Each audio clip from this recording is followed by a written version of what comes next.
नाज़रीन, मशरकी पाकिस्तान को बांग्लादेश बनाने के सिलसिले में 1971 में जो अलमिया सामने आया और मुसलमानों की सबसे बड़ी रियासत पाकिस्तान को जिन लोगों के सबब दो हिस्सों में तकसीम कर दिया गया, उन सब का अंजाम अहले खाना बेटों बेटियों के साथ इंतहाई भयानक निकला। इस सिलसिले में सबसे बड़ा किरदार भारतीय वजीर आजम इंदिरा गांधी ने अदा किया, जिनके हुक्म से भारत की बाकायदा फौज ढाका में दाखिल हुई और बांग्लादेश बनने के बाद इंदिरा गांधी ने दावा किया कि उन्होंने कायदे आजम के वज़ा करदा दो कौमी नजरिए को बहरे हिंद में घर कर दिया है।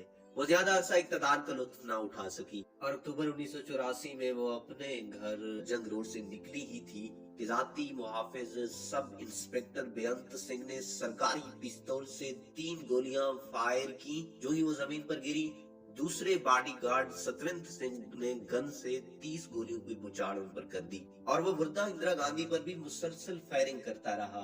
उनके छोटे बेटे संजय गांधी, जिन्हें वो सियासत में लाने के लिए तरबियत दे रही थी, इस वाक़े से 4 साल पहले जून 1980 में सिर्फ 34 साल की उम्र में नई दिल्ली के अड्डे पर एक फिजाई हादसे में हलाक हो गए।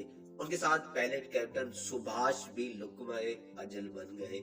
दोनों की लाशें जहाज से जमीन पर गिरने के बाद इंसानी गोश्त के लोथड़ों में तब्दील हो गई थी। इंदिरा गांधी के बड़े बेटे राजीव गांधी वजीर आजम बने तो भानु नाम की एक औरत ने 1991 में मद्रास में चिनाई के करीब खुदकश हमला किया और राजीव गांधी के पांव छूते हुए अपने आप को उड़ा लिया। इस हादसे में 14 दीगर अफराद भी मारे गए।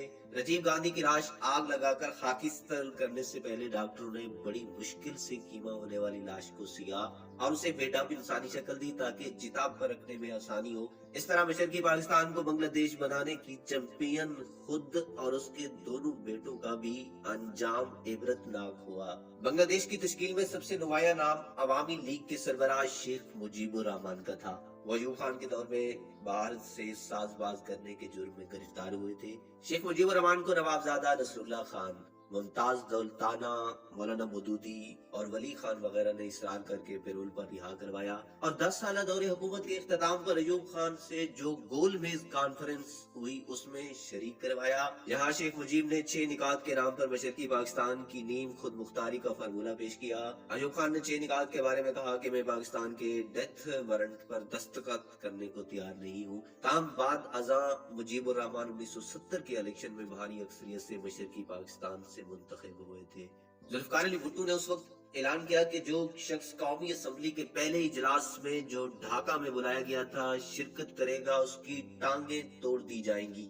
हाल ही में एयर मार्शल जफर चौधरी की किताब फिजाइया में गुजरे माहो साल में इस मंजर की वजाहत की गई है कि किस तरह शेख मुजीबुर रहमान ने भुट्टो के रुखसारों पर बोसा दिया और पाकिस्तान को दुलख्त करने वाले दोनों किरदार आपस में गले मिले।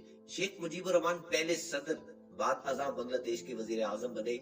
इस्लामिक कॉन्फ्रेंस के मौके पर भुट्टो साहब ने शेख मुजीब को लाहौर आने की दावत दी और बांग्लादेश को तस्लीम कर लिया। अगस्त 1975 में यानी इक़्तिदार में आने के 4 साल बाद सुबह 6 बजे ढाका में शेख मुजीबुर रहमान के घर वाक़े धान मंडी पर मेजर फरूक रहमान, जो बांग्लादेश आर्मी के अफसर थे, चंद दीगर अफसरों के अमराज सरकारी रिहाइश गाह पर हमला किया। शेख मुजीबुर रहमान, उनकी बीवी फजीलत, 3 बेटे शेख कमाल, शेख जमाल और 10 साला शेख रसूल और 2 बाहू और दीगर अहले खाना समेत गोलियों से भून दिया गया। शेख मुजीब के भांजे शेख फजल हक मानी भी अपनी बीवी के हमरा मारे गए थे। ऐनी शाहिदीन का कहना था कि 3 दिन तक लाशें कमरों के बाहर बरामदों और सहन में पड़ी रही थी और गोश्त की बू सूंघकर बड़े बड़े खौफनाक गिद्धों ने मकान की छत पर बसेरा कर लिया था। बाद अज़ा कुछ लोगों ने फौजी अफसरों की इजाजत से, क्योंकि मुल्क में फौजी हुकूमत आ गई थी, शेख मुजीबुर रहमान और उनके अहले खाना की लाशें ढाका से बाहर उनके गांव पहुंचाई और गांव वालों की मदद से बंगला बंदू की तदफीन बड़ी कसम पुरसी के आलम में हुई। शेख हसीना इसलिए बच गई कि वो अपनी बहन शेख रिहाना के साथ मगरबी जर्मनी के दौरे पर थी। ये वही शेख हसीना थी जो बाद में हसीना वाजिद और बांग्लादेश की वजीर आजम बनी।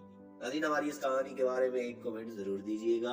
हाँ, अगर अभी तक आपने हमारा चैनल सब्सक्राइब नहीं किया तो प्लीज इस वीडियो को लाइक और चैनल को सब्सक्राइब करना ना भूलिएगा।